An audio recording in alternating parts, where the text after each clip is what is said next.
Next up, after we learn about alkaline, of course, we need to know the physical properties of alkaline.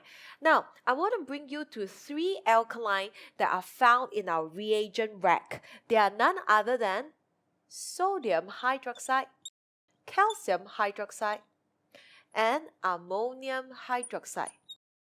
In solution form, sodium hydroxide will give out Na plus and OH minus. Calcium hydroxide will form Ca2 plus and 2OH minus. Ammonium hydroxide will form NH4 plus and OH minus. Now from here, you can see very clearly that their common terms are none other than the OH minus ions. So, physical property of the alkaline, the first one, they will all have OH minus ions. Next up, of course, we always test it with litmus paper first. So, I have my assistant today and let's introduce the hand.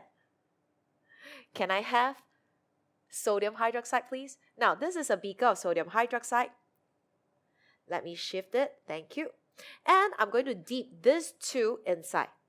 You have the red one and the blue one. Now, you notice very clearly, okay, if I take it out, the blue color litmus paper remain as blue. The pink one or the red litmus paper turn blue. So, it actually has a reaction with the red litmus paper. Very often students say that, can I say that the blue litmus paper remain unchanged as one of the property? The answer is no. You must remember, to prove something, you need to have a chemical reaction. So that if the litmus paper doesn't change, it doesn't mean that it is an alkaline. It also shows that if the blue litmus paper doesn't change, it shows that it is just have a no reaction to the blue litmus paper. So remember, in order for you to write something down, they must have a positive reaction. Now next up, we have the universal indicator over here.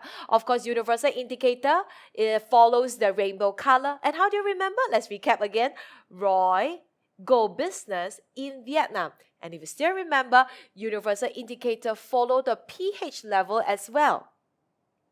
If you are in the acidic region, the number is over here, which is 0 all the way to 14 here. Now, acidic is only 0 to 6 at this part. 7 here is already neutral.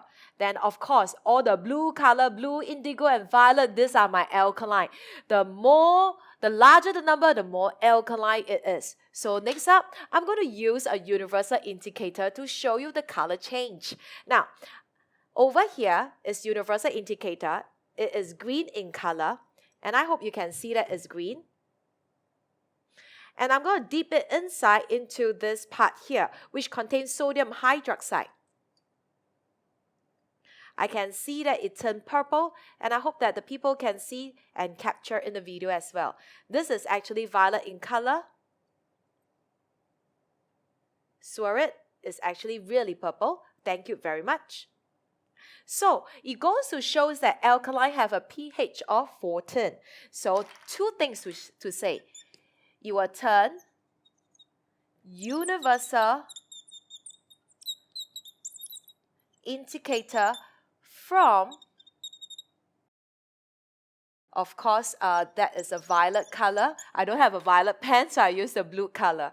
Alright? And also, now from the color, I also know about the pH level. So the pH will range from, of course, here is, they range from 8 to 14.